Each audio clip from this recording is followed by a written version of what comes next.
Revenge films. My name is Jake. I'm a 43-year-old office worker, nothing special about me. I'd been living away from my family on a solo assignment for the past 5 years, but now I live with my son, Zach. As for my wife, we recently got divorced. The reason was my wife Hannah's affair. Soon after we got married, our son was born, and the three of us lived happily together as a family. Hannah was a stay-at-home mother who devoted herself to raising our son and managing the household, which also allowed me to focus on my work without worry. Thanks to that, I got promoted in my early 30s, and my performance continued to be highly regarded, eventually earning me the long-awaited transfer to headquarters 5 years ago. The headquarters was in the city, far from our home, so I had no choice but to relocate. Of course, I assumed my family would move with me, but when I told Hannah about the transfer, she immediately said, "Zach and I will stay here." When I asked why, she said it was because of Zach's school and extracurricular activities. Zach himself, being attached to me since he was little, insisted until the end, "I want to go with my dad." But Hannah persuaded him with all her might, and he reluctantly gave up in tears. I didn't want to be apart from my son either, but Hannah said, "It's too sad for him to leave his friends when he's about to graduate from elementary school." So I convinced myself it was for Zach's sake and agreed to live apart from them. After I moved, work kept me so busy that I couldn't visit home often. Even so, I forced myself to go back at least once a month because I wanted to see my family. But each time I went home, I noticed Zach becoming more and more withdrawn. When I asked Hannah about it, she just said, "It's just puberty." She didn't seem to care at all. I continued living with that growing sense of unease. By the time Zach entered high school, whenever I returned home, he would talk to me normally, but he wouldn't even look Hannah in the eye. Maybe it was just adolescence, but it seemed too strange. I decided I'd try to ask Zach about it when Hannah wasn't around. However, Hannah never seemed to leave Zach's side. They weren't even particularly close as mother and son, yet she insisted on staying near him, which felt unnatural. One day, as I was beginning to feel uneasy about their relationship, I got an unexpected call from Zach while I was at work. It was unusual for him to call me, so I panicked, thinking something had happened, and quickly answered, "Dad, can I come to your place right now? Don't tell Mom!" he said abruptly, out of breath. I was shocked by his sudden request, but hearing the urgency in his voice, I asked, "All right.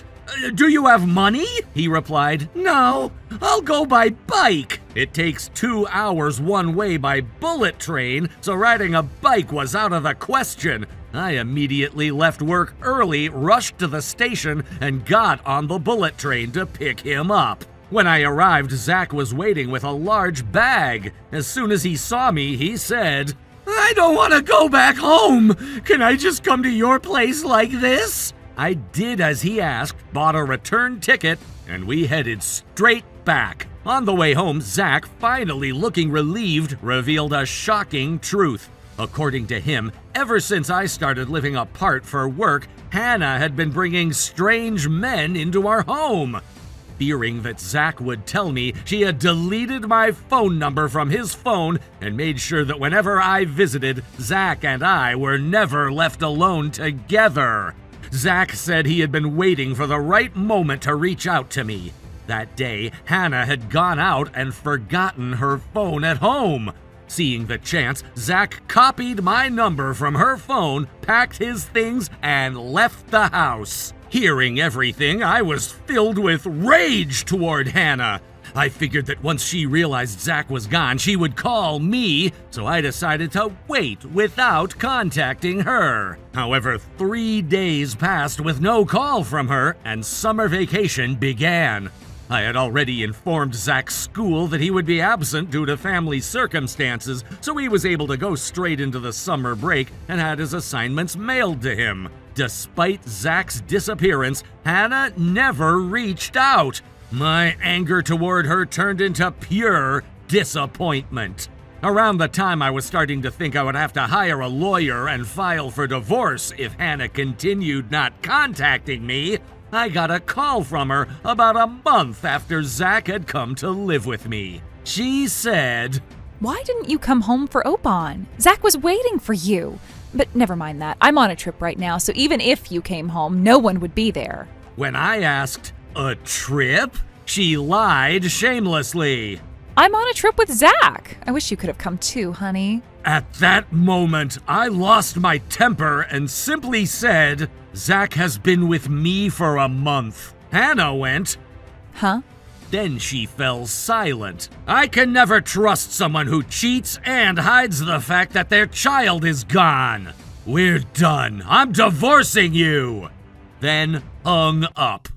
Hannah called repeatedly afterward, but I ignored her, filled out the divorce papers, and arranged for a lawyer to handle custody and alimony for her affair. We scheduled a meeting with the lawyer, Hannah, and Zach at a family restaurant.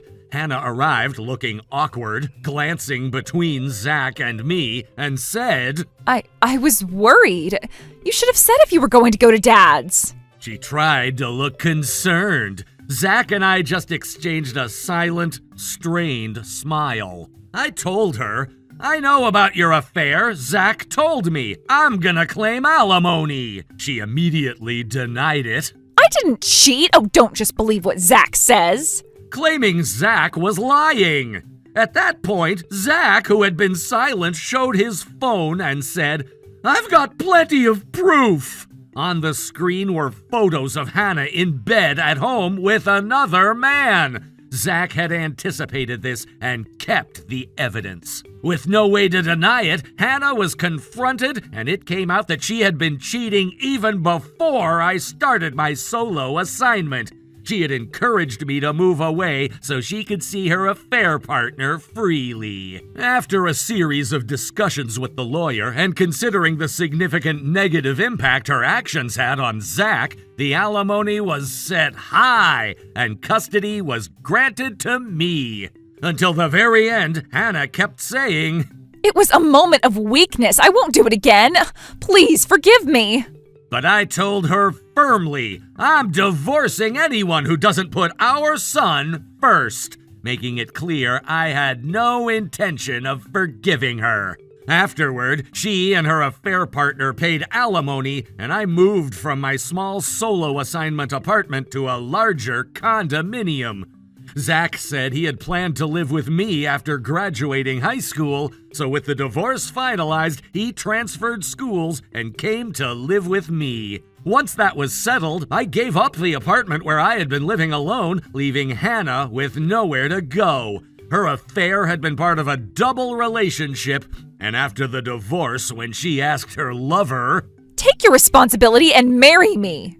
He refused, saying, I can't. My wife knows about you and I can't deal with you anymore, and cut off all contact. Hannah, having lost her home, is reportedly now working in a rural snack bar for mature women with dormitory accommodations, barely making ends meet. Rumor has it that it isn't just a regular snack bar and involves selling her body, which I found utterly shocking. Living with Zach, I started sharing household chores with him. Though he carried emotional scars from being under his mother's control for so long, he gradually recovered from his mistrust of people after moving in with me. In fact, he made friends quickly after transferring schools and seems to enjoy school life. I am deeply grateful to Zach for supporting me and helping expose his mother's affair. And I want to be even more devoted to him from now on. Honestly, Hannah's betrayal had almost made me mistrust people too. But dwelling on her negativity would have been a waste of time. Now that the divorce is finalized and custody is mine, I am determined to forget about her and move forward positively with my son. How was today's video? If you enjoyed it, please subscribe, like, and leave a comment. Stay tuned for more.